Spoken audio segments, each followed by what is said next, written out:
ಆತ್ಮೀಯರೇ ನಮಸ್ಕಾರ. ಈ ಹೊತ್ತು ನಾವು ಹೊರನಾಡು ಅನ್ನಪೂರ್ಣೇಶ್ವರಿಯ ಇತಿಹಾಸ ಮತ್ತು ಪವಾಡಗಳ ಬಗ್ಗೆ ತಿಳಿದುಕೊಳ್ಳೋಣ. ಪೂರ್ವದಲ್ಲಿ ಪಂಚಮುಖ ಬ್ರಹ್ಮನು ತನ್ನ ಲೋಕದಲ್ಲಿ ಆಯೋಜಿಸಿದ ವಿದ್ವತ್ ಸಭೆಗೆ ಎಲ್ಲ ದೇವಾನುದೇವತೆಗಳನ್ನು ಇಂದ್ರಾದಿ ದೇವತೆಗಳನ್ನು ಆಹ್ವಾನಿಸಿ ಮನ್ಮಥನಿಗೆ ಆಹ್ವಾನವನ್ನು ಕಳುಹಿಸುವುದಿಲ್ಲ. ಕಾರಣ ಮನ್ಮಥ ಸಭೆಯಲ್ಲಿ ಏನಾದರೂ ಮನ್ಮಥ ಬಾಧೆಗೆ ಒಳಗಾಗುವ ಸನ್ನಿವೇಶವನ್ನು ಸೃಷ್ಟಿ ಮಾಡಬಹುದೆಂದಾಗಿ ಚಿಂತಿಸಿ ಮನ್ಮಥನನ್ನು ಆಹ್ವಾನಿಸುವುದಿಲ್ಲ. ಈ ವಿಚಾರ ಮನ್ಮಥನಿಗೆ ಗೊತ್ತಾಗಿ ಬೇಸರಗೊಂಡು ಕೋಪಗೊಂಡು ವಿದ್ವತ್ ಸಭೆಗೆ ಬರುತ್ತಾನೆ. ವಿದ್ವತ್ ಸಭೆಯ ಅಧ್ಯಕ್ಷತೆಯನ್ನು ವಹಿಸಿದ ಬ್ರಹ್ಮನ ಮಾನಸ ಪುತ್ರಿಯಾದ ಸರಸ್ವತಿಯನ್ನು ಮೋಹಿಸುವಂತೆ ಬ್ರಹ್ಮನ ಮೇಲೆ ಮನ್ಮಥ ಮೋಹಕ ಅಪ್ಸರೆಯನ್ನು ಪ್ರಯೋಗಿಸುತ್ತಾನೆ.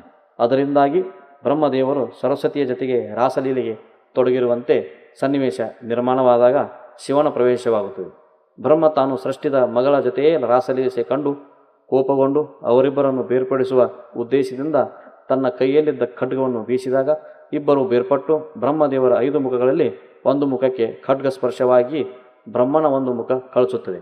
ಪಂಚಮುಖ ಬ್ರಹ್ಮ ಚತುರ್ಮುಖ ಬ್ರಹ್ಮನಾಗುತ್ತಾನೆ. 4 ವೇದಗಳು ಶ್ರೀ ಬ್ರಹ್ಮದೇವರ 4 ಮುಖಗಳಾಗಿ ವ್ಯಕ್ತವಾಗುತ್ತವೆ. ಕಳಚಿದ ಒಂದು ಮುಖ ಶಿವನ ಕೈಗೆ ಅಂಟಿಕೊಳ್ಳುತ್ತದೆ.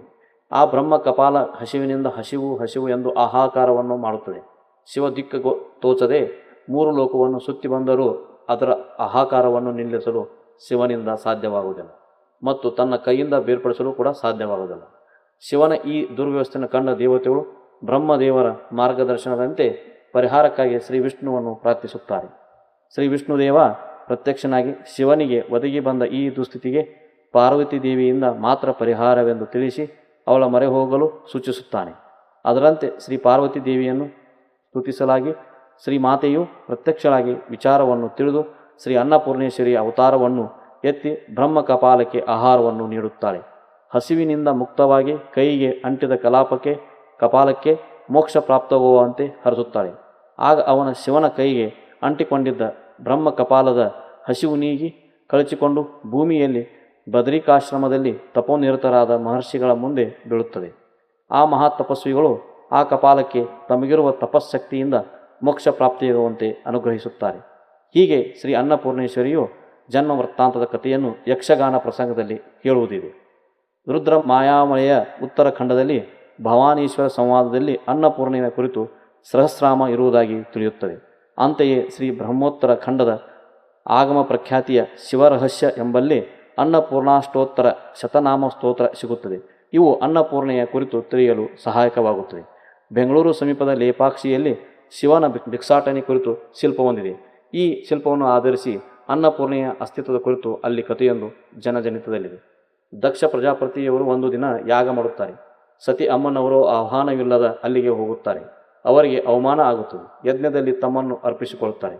ಇದರಿಂದ ಈಶ್ವರನಿಗೆ ಕೋಪ ಬರುತ್ತದೆ. ಅವನು ರುದ್ರ ತಾಂಡವ ತಾಳಿ ತನ್ನ ಜಡೆಯನ್ನು ಕೆಳಗೆ ಹೊಡೆದು ವೀರಭದ್ರ ಸ್ವಾಮಿ ಹುಟ್ಟಿಗೆ ಕಾರಣನಾಗಿ ಅವನಿಂದ ದಕ್ಷ ಪ್ರಜಾಪತಿಯನ್ನು ಸಂಹಾರ ಮಾಡುತ್ತಾನೆ. ಸತಿ ಅಮ್ಮನವರು 2ನೇ ಜನ್ಮದಲ್ಲಿ ಪಾರ್ವತಿಯಾಗಿ ಜನ್ಮ ತಾಳುತ್ತಾಳೆ. ಅವಳನ್ನು ಶಿವ ಪರೀಕ್ಷೆ ಮಾಡಬೇಕೆಂದು ಭಿಕ್ಷುಕನಾಗಿ ಅವಳೆಲ್ಲಿಗೆ ಹೋಗುತ್ತಾರೆ. ಪಾರ್ವತಿ ಮನೆ ಮುಂದೆ ಹೋಗಿ ಭೌತಿ ಭಿಕ್ಷಾಂದೇಹಿ ಎಂದು ಕೇಳುತ್ತಾನೆ. ಸಂಪ್ರದಾಯದಂತೆ ಅಕ್ಷಯ ಪಾತ್ರೆಯಂತಿದ್ದ ಅನ್ನದ ಮೇಲೆ ಅಭಿಘಾರವಾಗಿ ಹಾಲು ತುಪ್ಪ ಹಾಕಲು ಹೋಗುತ್ತಾಳೆ. ಪಾತ್ರೆಯಿಂದ ಅನ್ನ ಕೆಳಗೆ ಬೀಳುವಂತೆ ಮಾಡಲು ಶಿವ ಪ್ರಯತ್ನಿಸುತ್ತಾನೆ. ಆದರೆ ಪಾರ್ವತಿ ಒಂದು ಅಗುಳು ಕೆಳಗೆ ಬೀಳದಂತೆ ನೋಡಿಕೊಳ್ಳುತ್ತಾಳೆ. ಪಾರ್ವತಿ ಗಮನ ಬೇರೆಡೆಗೆ ಹೊರಳಿಸಲು ಪ್ರಯತ್ನ ಪಡುವ ಶಿವ ಅವಳು ಉಟ್ಟ ವಸ್ತ್ರವನ್ನು ಮಂಡಿಯಿಂದ ಕೆಳಗೆ ಜಾರುವಂತೆ ಮಾಡುತ್ತಾನೆ. ಆದರೂ ಅವಳು ವಿಚಲಿತಳಾಗುವುದಿಲ್ಲ. ಪಾರ್ವತಿಯ ಏಕಾಗ್ರತೆ, ಅವಳು ಅನ್ನಕ್ಕೆ ಕೊಟ್ಟ ಮಹತ್ವವನ್ನು ಗಮನಿಸಿ ಶಿವ ಪ್ರತ್ಯಕ್ಷನಾಗಿ ಪಾರ್ವತಿಗೆ ಆಶೀರ್ವದಿಸಿ, ನಾನು ನಿನ್ನನ್ನು ಪರೀಕ್ಷೆ ಮಾಡಲು ಬಂದಿದ್ದೆ. ನೀನು ಜಯಶಾಲಿಯಾಗಿದ್ದೀಯ. ನೀನು ನಿಜವಾದ ಅನ್ನಪೂರ್ಣೆ ಎಂದು ಹೇಳಿ ತಾನು ಇದ್ದ ಲಿಂಗಾಕಾರದಿಂದ ತನ್ನ ನಿಜ ರೂಪವನ್ನು ತೋರಿಸುತ್ತಾನೆ. ಹೀಗೆ ಅನ್ನಪೂರ್ಣೆಯ ಹುಟ್ಟಿನ ಮೂಲ ಸ್ವರೂಪ ಕತೆ ಕಂಡುಬರುತ್ತದೆ. ಈ ಕತೆಗೆ ಪೂರಕವಾಗಿ ಆಂಧ್ರ ಪ್ರದೇಶದ ಲೇಪಾಕ್ಷಿಯಲ್ಲಿರುವ ಶ್ರೀ ವೀರಭದ್ರ ದೇವಾಲಯದ ಮುಖಮಂಟಪದಲ್ಲಿರುವ ಕಂಬದಲ್ಲಿ ಶಿಲ್ಪಿ ಚಿತ್ರಿಸುವುದನ್ನು ಗಮನಿಸಬಹುದು. ಧನ್ಯವಾದಗಳು.